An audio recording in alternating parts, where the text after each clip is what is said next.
Bismillah. Assalamualaikum warahmatullahi wabarakatuh. Innal hamdalillah nahmaduhu wa nasta'inuhu wa nastaghfiruh wa na'udzu billahi min shururi anfusina wa sayyiati a'malina. Man yahdihillahu fala mudilla lahu wa man yudlilhu fala hadiyalah. Asyhadu an la ilaha illallah wahdahu la syarika lah wa asyhadu anna Muhammadan 'abduhu wa rasuluhu la nabiyya ba'dah. Allahumma shalli ala Muhammadin wa ala alihi wa ashabihi ajma'in wa man tabi'ahum bi ihsanin ila yaumiddin. Amma ba'd, fa inna khairal hadithi kitabullah wa khairal hadi hadi Muhammadin sallallahu alaihi wa alihi wasallam wa syarrul umuri muhdatsatuha fa inna kulla muhdatsatin bid'ah wa inna kulla bid'atin dhalalah wa inna kulla dhalalatin finnar. Saudaraku, bagaimana kabar antum semua? Semoga selalu dalam keadaan baik. Amin. Saudaraku, salah satu fenomena yang paling banyak dilakukan oleh kaum muslimin, khususnya di negeri kita ini, adalah apa yang disebut sebagai aktivitas tabarruk atau mencari berkah. Dan di antara bentuk mencari berkah atau tabarruk yang paling banyak dilakukan oleh saudara-saudara kita, khususnya di negeri ini, adalah biasanya mereka misalkan meminum air yang diminum Pak Kiai atau menyentuh barang-barang yang dimiliki oleh kiainya dengan anggapan semua itu bisa memberikan keberkahan. Dan ini disebut tabarruk atau mencari berkah. Saudaraku, dan dalam perkembangannya, bentuk mencari berkah atau tabaruk ini bahkan ada yang sampai level kemudian mencium kakinya Pak Kiainya, syekhnya, habibnya, dan sebagainya. Dan yang lebih ekstrim dari itu semua, ada dalam satu apa yang mereka sebut sebagai adat. Salah satunya di mana kalau tiap tanggal 1 Suro atau 1 Muharram, mereka sampai bertabaruk dengan, mohon maaf, seekor kerbau yang disebut Kiai Slamet. Bahkan dengan kotoran kerbau itu berebutan. Tabaruknya sampai selevel itu. Dan ini sudah sangat ramai dan dilakukan rutinitas atas nama lagi-lagi ngalap berkah. Maka untuk menjelaskan fenomena yang mengerikan ini, ana ingin membahas apakah dibenarkan kita ngalap berkah dengan perkara-perkara seperti yang tadi ana contohkan. Saudaraku, mengawali pembahasan ini, ana perlu sampaikan bahwasanya keberkahan itu adalah perkara gaib yang hanya diketahui oleh Allah Subhanahu wa Ta'ala lewat lisan Rasulnya Muhammad Sallallahu Alaihi Wasallam. Keberkahan itu datang dari Allah semata, sebagaimana hal ini disabdakan oleh Nabi kita, al-barakah minallah, keberkahan itu dari Allah. Sahih Bukhari 3579. Atas dasar ini, ketika kita tahu keberkahan itu ketetapan datangnya dari Allah, tentu tak bisa kita dengan seenaknya menetapkan ini mengandung berkah, itu mengandung berkah, tanpa ada ketetapan yang datang dari Allah maupun dari Rasulnya. Karena hal ini menyangkut urusan-urusan gaib yang tak bisa kita menetapkannya tanpa ada berita yang datang dari Allah dan Rasulnya sebagaimana yang dipahami oleh para salafus salih. Jika perkara ini telah jelas, maka mari kita membahas masalah ini lebih dalam. Saudaraku, sebenarnya perkara kecenderungan orang ngalap berkah itu merupakan hal-hal yang semangat ini bahkan muncul pada sekelas sahabat Nabi Ridwanullah alaihim ajmain. ada kecenderungan untuk mengalap berkah dengan cara yang salah. Dikarenakan masih adanya sisa-sisa kepercayaan jahiliyah. Dulu sempat pernah terjadi. Sebagai contoh, mari kita lihat apa yang dikisahkan oleh seorang sahabat yang mulia, Abu Waqid Al-Laythi radhiyallahu anhu. Singkatnya, pada saat para sahabat ridwanullah perang, yaitu setelah perang Khaybar, dalam perang Khaybar itu mereka melihat kaum musyrikin memiliki sebuah tempat untuk mengkeramatkan senjata. Jadi orang musyrik punya satu tempat, yaitu pohon, yang dimana senjata-senjatanya orang musyrik, tombak, kalau zaman kita keris, pedang, itu kalau mau perang digantungkan di pohon itu dengan kepercayaan ini pohon keramat yang bisa memberi sesuatu yang super pada benda-benda yang ditaruh dulu, digantungkan dulu di pohon-pohon itu yang disebut Zatu Anwat, yaitu tempat pengkeramatan senjata, kalau makna bebasnya seperti itu. Melihat hal itu, para sahabat ridwanullah karena belum terlalu lama masuk Islam saat itu, sisa-sisa kultur jahiliyah terkadang masih muncul, menginginkan juga, kenapa ya kita tidak bikin lagi tempat pengkeramatan senjata seperti juga orang musyrik itu memiliki tempat khusus pesanggrahan untuk mengkeramatkan senjata gitu. Maka mereka lalu mendatangi Nabi Sallallahu Alaihi Wasallam, ya, untuk minta dibikinkan pula tempat pengkeramatan senjata. Di mana mereka berkata, ya Rasulullah, ij'al lana zata anwat kama lahum zatu anwat.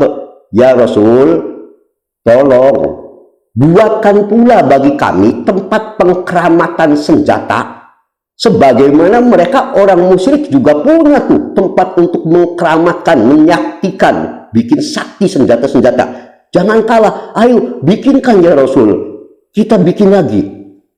Maka mendengar permintaan para sahabat ridwanullah yang demikian, segera Nabi kita bereaksi dengan mengatakan, Subhanallah, Maha suci Allah. Ungkapan ini menunjukkan pengingkaran atas peristiwa besar. Biasanya Nabi mendahului dengan Subhanallah. Maha suci Allah. Hadza kama qala qaum Musa. Permintaan kalian ini persis seperti permintaan umatnya Nabi Musa alaihi salatu wassalam saat Allah telah selamatkan.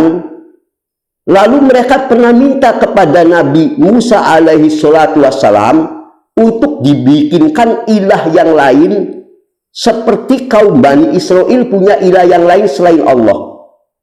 Maka mereka berkata waktu itu, dan perkataan ini dimuat dalam Al-Quran, ij'al lana ilahan kama lahum alihah. Bikinkan kita juga ilah yang lain seperti mereka punya, orang-orang kafir itu punya ilah yang lain.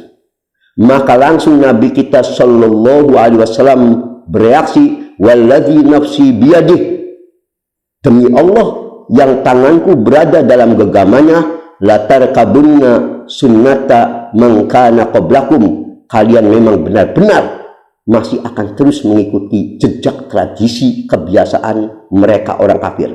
Akan ada sisa-sisa kultur begitu masih saja nempel. Ini hadis yang menunjukkan kepada kita bahwasanya semangat sisa-sisa yang begini masih akan banyak dihinggapi pada keyakinan kaum muslimin, dan nyatanya hari ini sangat parah, lebih parah tadi, sampai si mengalap berkah ini bukan lagi tadi pohon yang dikeramatkan, kalau sekarang mohon maaf sampai kerbau dijadikan sumber wasilah ngalap berkah. Bukan cuma kerbau, bahkan mohon maaf kotoran kerbau dijadikan alat tabarruk. Allahul musta'an. Hadis yang tadi Anda sampaikan tentang pohon yang digunakan untuk mengkeramatkan senjata Itu adalah hadis riwayat Tirmidzi nomor hadis 2180. Syekh bin Baz rahimahullah dalam Majmu' Fatawanya juz 3 halaman 337 mengatakan sahih dan disahihkan pula oleh banyak ulama-ulama hadis lainnya. Saudaraku, tak cuma dalam kasus pengeramatan pohon, bahkan terjadi lagi kasus lain, yaitu kasus suka mencari tempat-tempat yang dianggap keramat yang padahal Allah tidak menetapkannya. Kita tahu dulu saat Nabi Musa alaihi salatu wassalam berbicara dengan Allah langsung, terjadinya di Bukit Tur. Maka terkait masalah Bukit Tur ada satu kisah menarik yang disampaikan oleh Abu Hurairah radhiyallahu anhu. Ceritanya begini. Suatu ketika Abu Hurairah radhiyallahu anhu mendapatkan seorang temannya yang namanya Basro bin Abi Basro Al-Ghifari pulang dari suatu tempat, ketemu dengan Abu Hurairah di tengah jalan. Makanya saat itu langsung Abu Hurairah radhiyallahu anhu bertanya, min aina akbalta? Ngomong-ngomong, kamu habis dari mana, wahai Basrah? Maka dijawab oleh Basrah, minat Tur. Aku baru saja pulang dari Bukit Tur. Bukit tadi sebuah bukit yang dimana dulu Nabi Musa alaihi salatu wassalam berdialog dengan Allah langsung di bukit tersebut. Mendengar itu langsung Abu Hurairah radhiyallahu anhu mengatakan kepada sahabatnya Basrah, "Lau adraktaka qabla an takhruja ilaih ma kharajta." Sungguh andai saja aku bertemu denganmu sebelum kamu berangkat ke Bukit Tur, ngajak kamu berangkat jauh-jauh ke Bukit Tur, karena tadi adanya anggapan, wah ini kan bukit yang dulu Nabi Musa alaihi salatu wassalam pernah dialog dengan Allah langsung. Pasti ini bukit keren, punya keistimewaan, dianggap punya keberkahan tertentu. Ya, punya satu kehebatan bukit ini. Tapi itu justru disanggah, anggapan semacam ini tidak boleh, apalagi menyengaja datang ke sana. Ditentang oleh Abu Hurairah radhiyallahu anhu, seorang sahabat senior. Maka beliau tadi mengatakan, lau adraktuka qabla an takhruja ilaih ma kharajta. Andai saja aku ketemu kamu sebelum kamu berangkat ke Bukit Tur, menyengaja datang ke sana, kamu tidak bakalan jadi ke sana. Mengapa? Sami'tu Rasulullah sallallahu alaihi wasallam yaqul. Karena aku pernah mendengar Nabi sallallahu alaihi wasallam bersabda, la tu'mal matiyu illa salasah masajid. Tidak boleh menyiapkan kendaraan, kalau dulu kuda, unta, pokoknya kendaraan, melakukan perjalanan, sengaja melakukan perjalanan dengan apapun. Mau kalau zaman sekarang ya mungkin saja dengan mobil, pesawat, ya apapun. Tidak boleh menyiapkan perjalanan jauh, ya, karena bertujuan mendatangi 3 masjid, ya, mendatangi satu tempat yang dianggap kelebihan. Maksud saya, ulangi, dilarang menyengaja melakukan perjalanan menuju tempat yang dianggap memiliki keistimewaan, kecuali 3 masjid saja yang boleh. Kalau yang 3 masjid ini boleh. Selain 3 masjid, kau dilarang menyengaja, yuk kita safar ini sebab dulu di situ ada Wali Songo pernah duduk di situ, misalkan. Bahkan sampai pun ke masjid tidak boleh. Selain 3 masjid, langsung disebutkan Al-Masjidil Haram, 1 Masjidil Haram. Yang ini boleh sengaja karena memang ini memiliki kelebihan. Yang kedua, wa masjidi hadza Masjid Nabawi, ya, kemudian wa ila masjidi Ilya au Baitil Muqaddas, Ya, atau yang ketiga adalah Masjid Ilya atau Baitul Maqdis. Ini keraguan rawinya. Saudaraku, ini riwayat Imam Malik dalam Al-Muwatta 243, sanadnya sahih. Hadis ini atau asar ini menunjukkan betapa para sahabat jangan kata menyengaja ke Bukit Tur, bahkan ke masjid pun, kalau selain 3 masjid, Masjidil Haram, Masjidil Aqsa, dan Masjid Nabawi, tidak boleh. Kalau 3 masjid ini memang memiliki kelebihan. Itu yang menetapkan Nabi. Ada yang memiliki 1000 kelebihan dibanding dengan masjid lainnya. Yang itu boleh karena Nabi yang menetapkan, urusan gaib. Kalau yang tidak, walaupun itu Bukit Tur, tempat pertemuannya Nabi Musa, dialognya dengan Allah, tidak boleh kau beranggapan, wah kalau begitu ini tempat keramat. Tidak boleh, hatta itu Bukit Tur. Bahkan tadi ke masjid-masjid pun, selain 3 masjid, di Cirebon ada dulu Wali Anu, misal kata, pernah duduk di tempat situ, lalu tempat duduknya dianggap, wah tempat keramat, malah berkah di situ. Apalagi lagi Bukit Tur aja nggak boleh, ini lagi orang yang di bawahnya, ya kedudukannya sekedar wali yang ceritanya kadang nggak jelas lagi sumbernya. Allahul musta'an.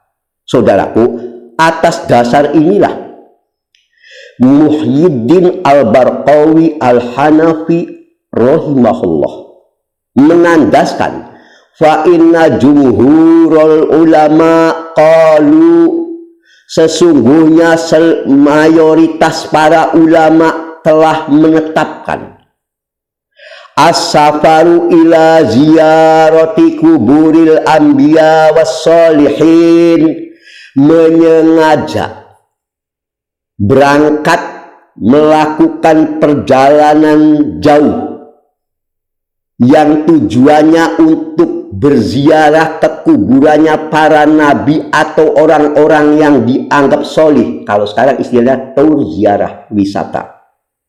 Bid'atun katanya. Ini bid'ah. Jumhur ulama, mayoritas ulama sudah menetapkan begini.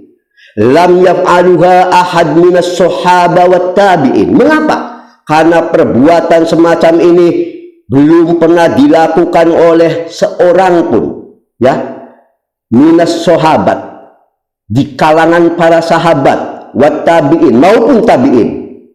Bahkan tidak cuma itu, wala amaro biha rasul rabb alamin, dan rasul pun tidak pernah memerintahkan hal ini, walastahabbuha ahad, dan tidak pula ada seorang pun yang menyukai perkara ini min a'immatil muslimin, di antara tokoh-tokoh ulama kaum muslimin. Tidak ada yang menganggap ini disukai.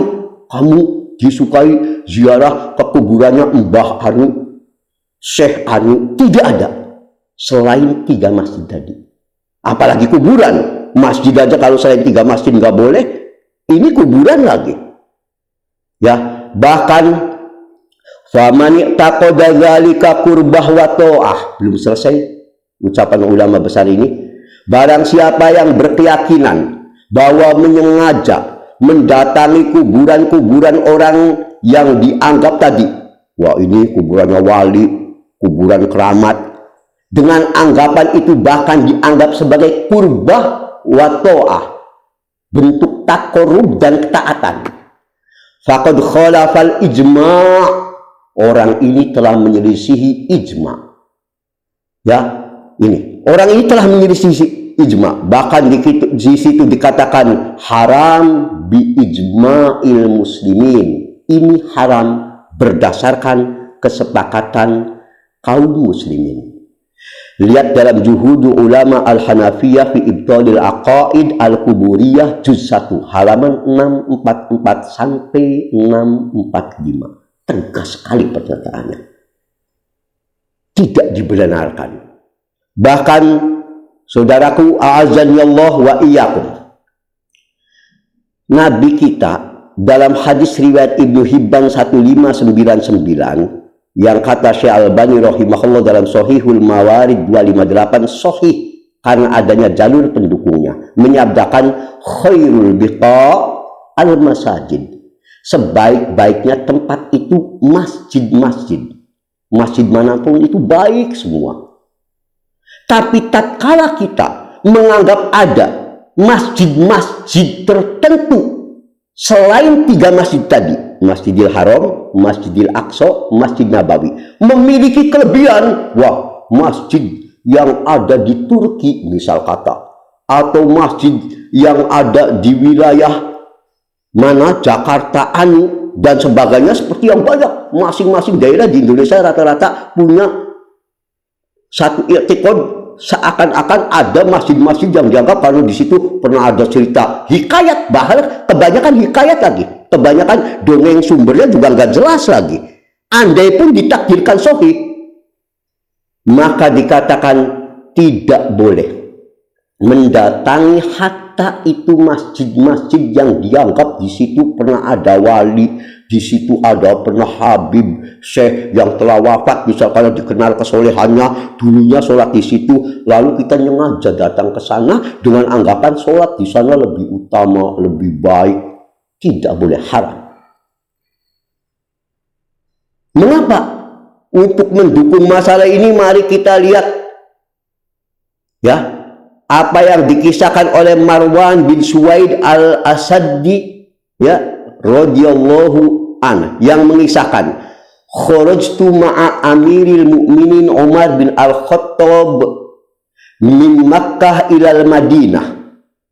Suatu ketika saya pernah keluar bersama Umar bin Khattab radhiyallahu anhu melakukan perjalanan dari Mekah ke Madinah. Dan di waktu itu di subuh hari lama asbahna sholla binal ghadah, waktu masuk pagi kami ya para sahabat di situ yang ikut dengan Umar bin Khattab radhiyallahu an sholat subuh dulu.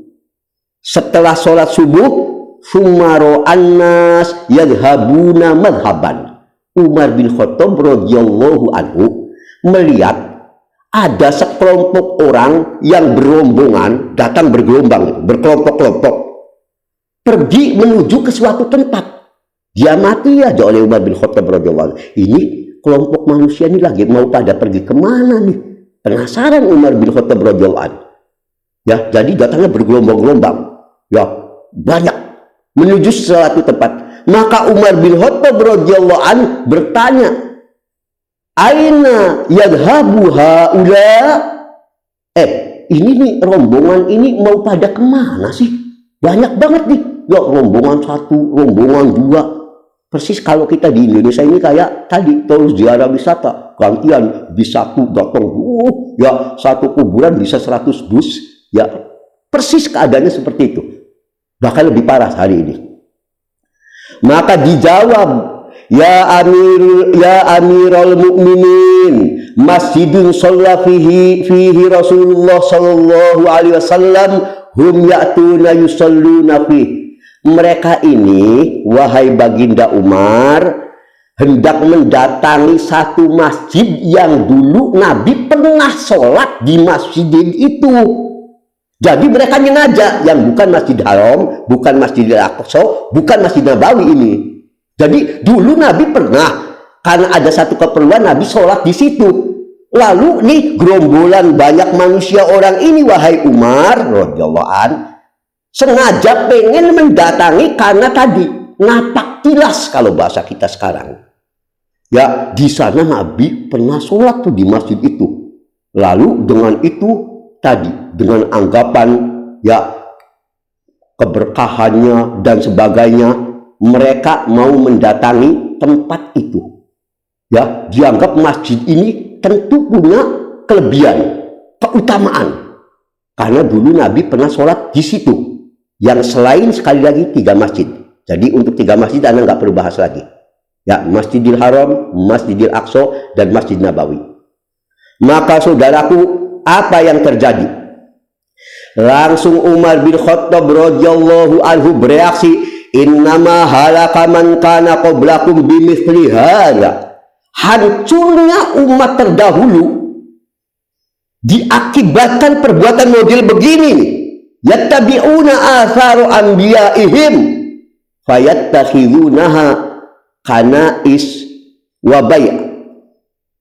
Orang sebelum kalian hancur disebabkan mereka selalu napak tilas cari-cari peninggalan nabi-nabi mereka, lalu menjadikan itu sebagai tempat peribadatan khusus.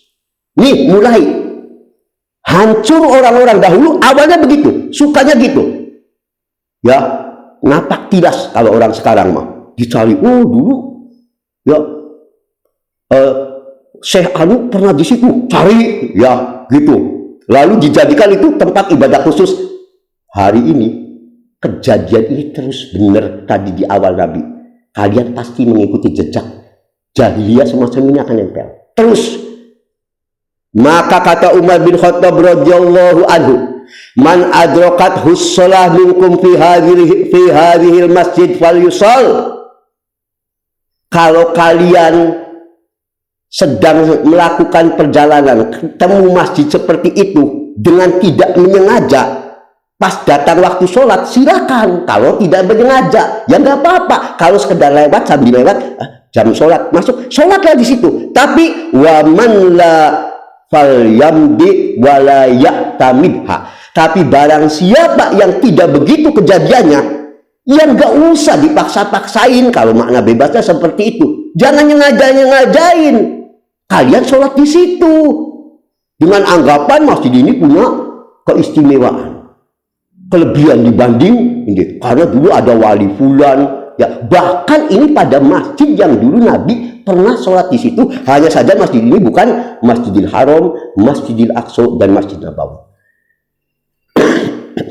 Ini asal diriwayatkan oleh Ibnu Waddah dalam Al-Bidah wan Nahyu anha nomor 105, kata Ibnu Taimiyah rahimahullah dalam Al-Majmu' juz 1 halaman 21 sahih. Saudaraku, dari apa yang ana sampaikan ini menunjukkan kepada kita bahwasanya fenomena senang cari-cari tempat yang didatangi oleh orang yang dianggap suci, tempat-tempat yang dianggap keramat, memang ini sisa kultur jahiliyah yang terus nempel. Bahkan pun di zaman yang masih dekat dengan Nabi SAW tadi, di masa sahabat, muncul hal-hal semacam itu. Hanya bedanya dulu ulama tadi seperti sekelas Abu Hurairah radhiyallahu anhu, Umar bin Khattab radhiyallahu anhu, langsung mengingatkan. Hari ini kiainya yang nyuruh-nyuruh begitu. Ini bedanya parahnya. Justru yang dianggap syekhnya, yang nganjurin syekhnya hari ini kebalik. Mereka yang jadi biang pelopor atas nama taur ziarah wisata, dapat duit ya dianjurkan. Kalau dulu ada Umar bin Khattab radhiyallahu anhu yang langsung mencegah, Abu Hurairah radhiyallahu anhu, sekelas ulama-ulama ahli tauhid. Hari ini Allahul musta'an, sayang sekali justru yang dianggap syekhnya, kiainya, ustadznya yang menjadi pelopor yang melakukan kegiatan semacam ini tadi atas nama tur ziarah wisata dan sebagainya. Allahul musta'an, ini merupakan musibah. Saudaraku yang semoga Allah selalu menjaga antum semua.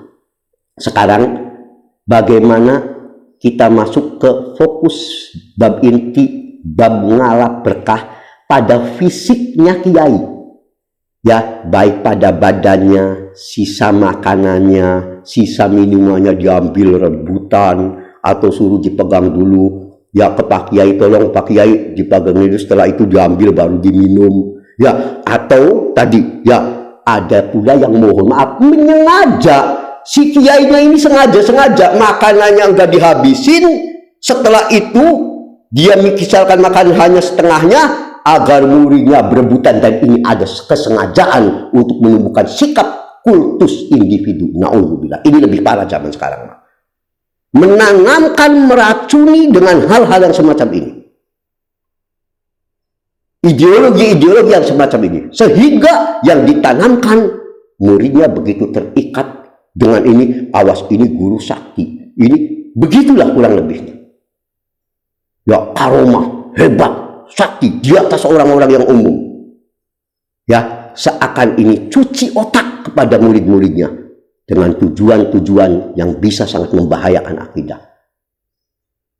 Maka sekarang perlu Anda tegaskan, adapun ngalap berkah kepada fisik seseorang tertentu, maka tidak dibenarkan pada siapapun selain pada diri Rasulullah Sallallahu Alaihi Wasallam. Adapun kepada orang selain beliau, betapapun tinggi derajatnya, hebatnya, imannya, takwanya, siapapun dia, maka tidak diperkenankan mencari berkah pada bekas makanannya, bekas minumannya, pakaiannya, pecinya, dan sebagainya. Tidak diperkenankan selain pada diri Nabi Sallallahu Alaihi Wasallam. Kalau ada yang bertanya, mengapa kalau pada Nabi boleh? Karena ini memang ada ketetapan dari nas yang sahih. Kalau itu tadi sudah Anda sampaikan, tidak bisa kita menetapkan berkah tidaknya sesuatu kecuali kalau Allah dan Rasulnya yang menetapkan. Dan hal ini ada dalil yang sahih, maka kita iman. Anda sebutkan sebagian dulu dalil terkait ini. Abu Juhaifah radhiyallahu anhu pernah berkata, kharaja alaina Rasulullah sallallahu alaihi wasallam bil hajirah. Maksudnya, kami pernah keluar bersama Rasulullah sallallahu alaihi wasallam dalam kondisi saat itu cuaca sangat panas. Ya, dalam situasi panas, para sahabat ini keluar bersama Nabi SAW, yang salah satunya sahabat ini adalah Abu Juhaifah radhiyallahu anhu. Lantas apa? Fa'utiya biwudu'in fatawaddo. Lalu pada saat itu dibawakan kepada Nabi air untuk wudhu, dan Nabi pun lalu berwudhu di situ. Ya, dibawa wadah, ya semacam nampan atau apa, ya tempat pokoknya berisi air untuk wudhu, dan Nabi lalu berwudhu di situ. Faja'alan nasu yakhuduna min fadli wudu'ihi fayatamassahuna bih.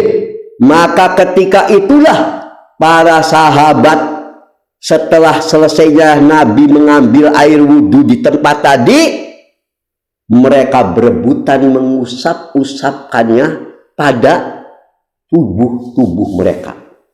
Ya, mengalap berkah dengan bekas sesuatu yang menempel atau ada pada Nabi.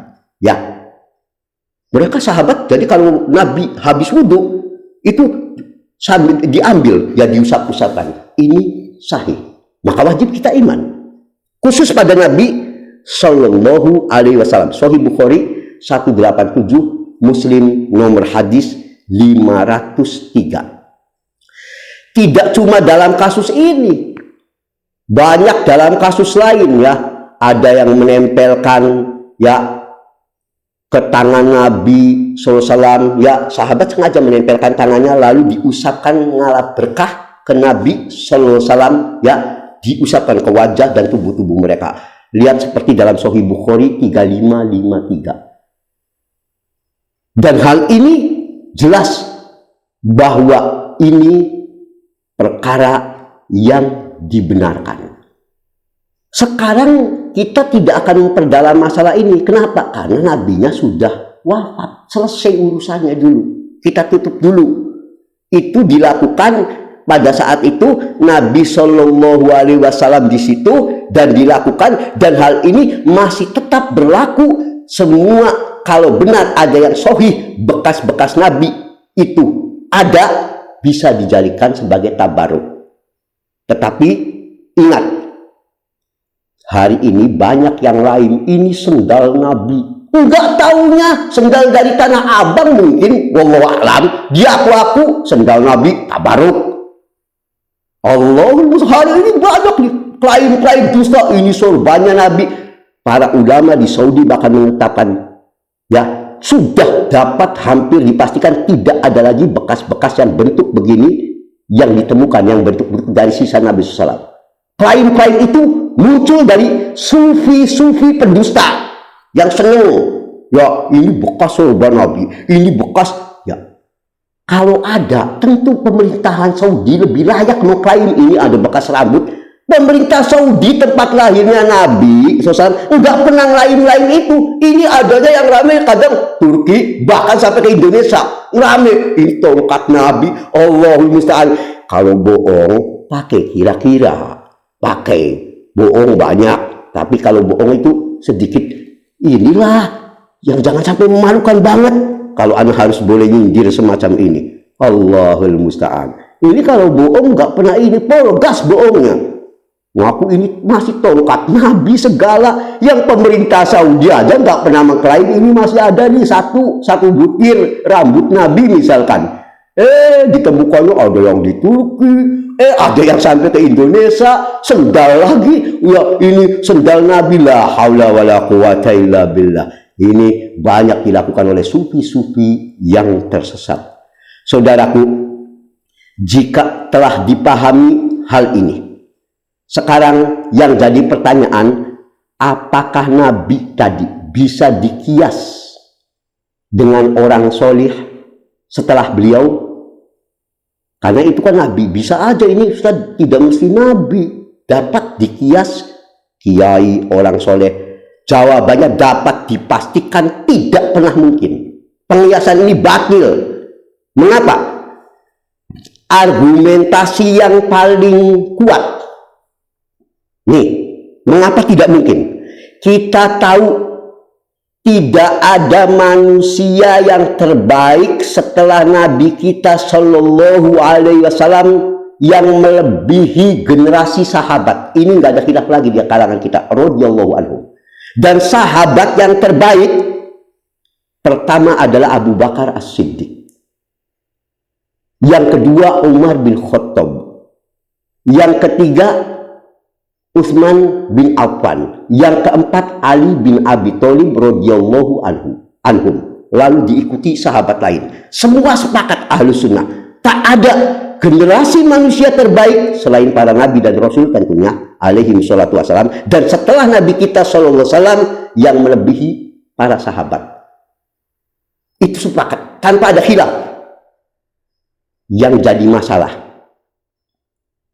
pernah tidak kita mendengar sahabat tabaruk Abu Bakar, misalkan Umar bin Khattab tabaruk kepada Abu Bakar, Utsman tabaruk kepada Umar bin Khattab, Ali bin Abi Thalib tabaruk kepada Utsman, atau antar sahabat satu saja radhiyallahu anhu. Pernah nggak saling tabaruk, saling datang ke situ, coba minta air minum kamu ya yang penuh keberkahan, atau tolong minta bajumu ya agar aku pakai, agar satu saja. Anak pengen tanya, kira-kira mengapa? Kenapa para sahabat tidak saling tabaruk antar mereka? Padahal mereka manusia yang terbaik setelah Rasulullah Sallallahu Alaihi Wasallam, tidak ada satupun.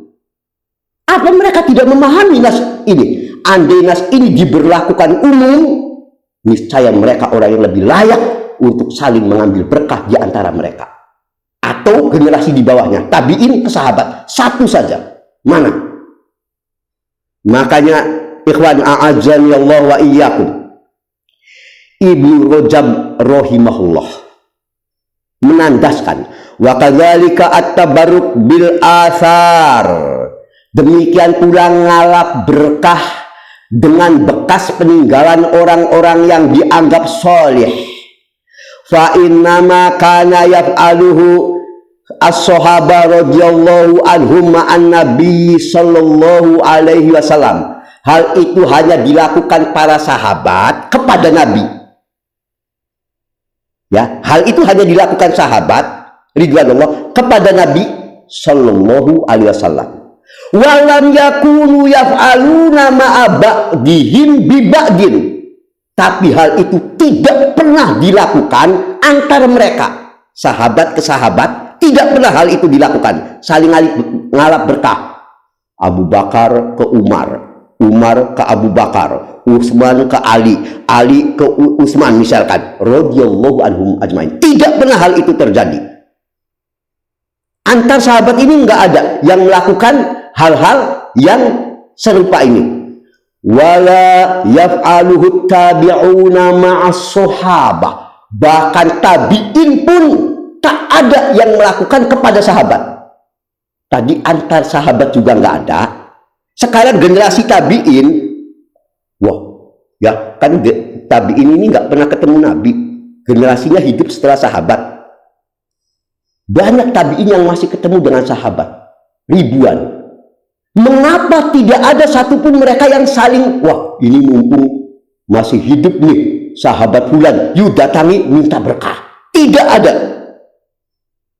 Ma'a'uluwi qadrihim, padahal mereka memiliki kedudukan yang amat tinggi.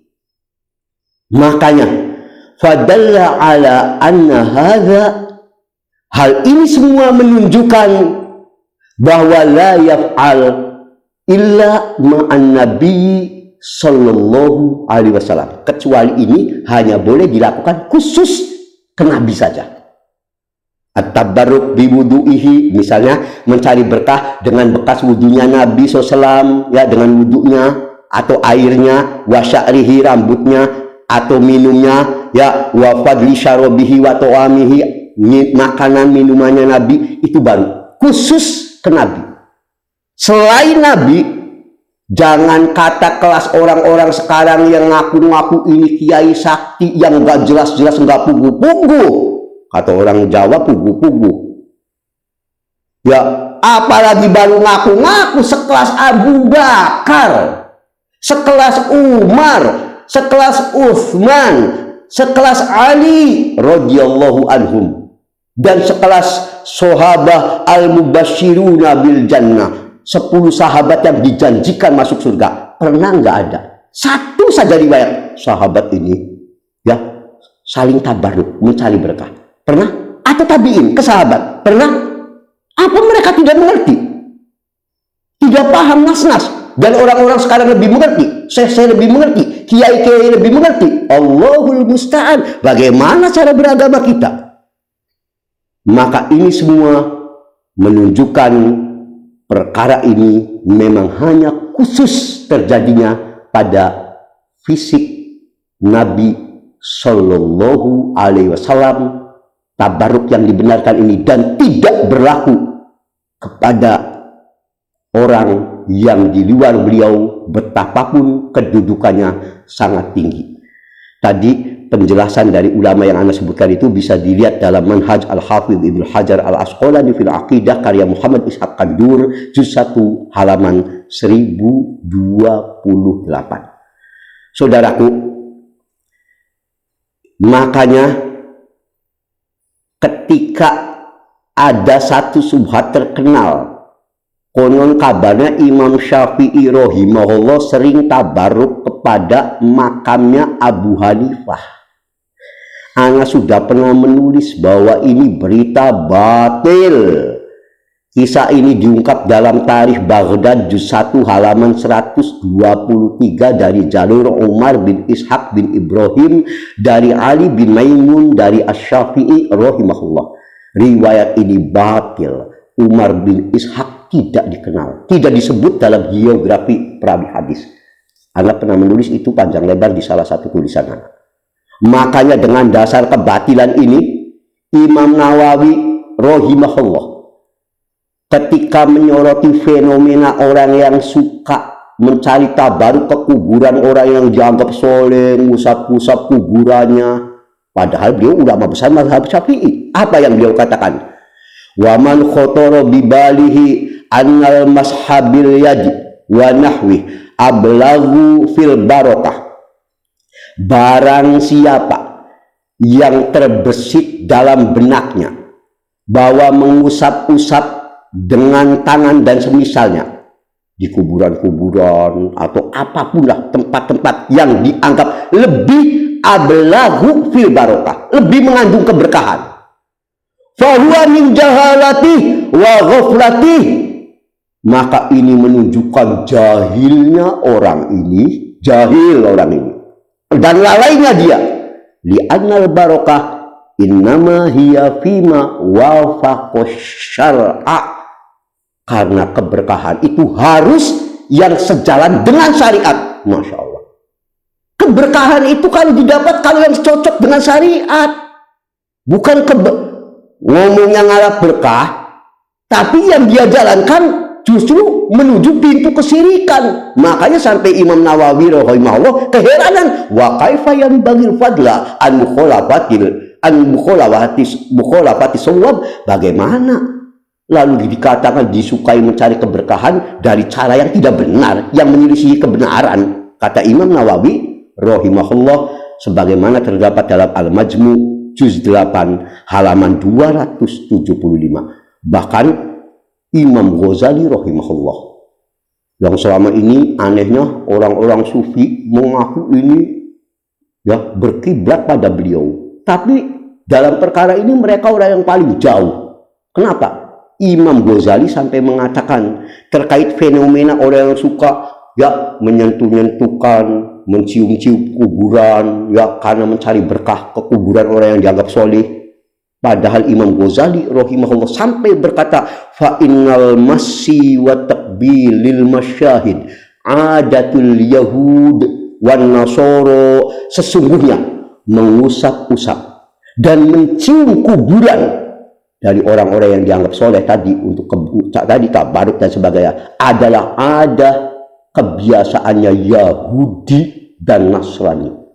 Lihat dalam Ihya Ulumuddin juz 1 halaman 254. Saudaraku, dari apa yang ana paparkan ini semoga memberi kejelasan kepada kita bahwasanya kesimpulannya mencari keberkahan khusus terkait dengan sosok individu hanya ada pada diri Nabi kita Muhammad sallallahu alaihi wasallam. Adapun selain beliau maka haram kita mengalap berkah ya dengan mengambil sisa makanannya, ada yang kopiahnya, pecinya, bajunya, lalu dianggap ini mengandung keberkahan, kita pakai akan begini. Apalagi memandang ada tempat-tempat berkah yang tidak ditetapkan dalam kitab dan sunnah dan yang dipahami salaful ummah. Semua ini adalah kesesatan, kebid'ahan, dan kesyirikan. Semoga Allah menjauhkan kita dari ini semua. Semoga apa yang ana sampaikan ini dapat memberikan cahaya penerangan kepada kita agar semakin kita berada di jalan tauhid, di jalan ahlus sunnah wal jamaah. Amin. Subhanakallahumma wa bihamdik asyhadu an la ilaha illa anta astaghfiruka wa atubu ilaik. Walhamdulillahi rabbil alamin. Wassallallahu ala Muhammadin. Wassalamualaikum warahmatullahi wabarakatuh.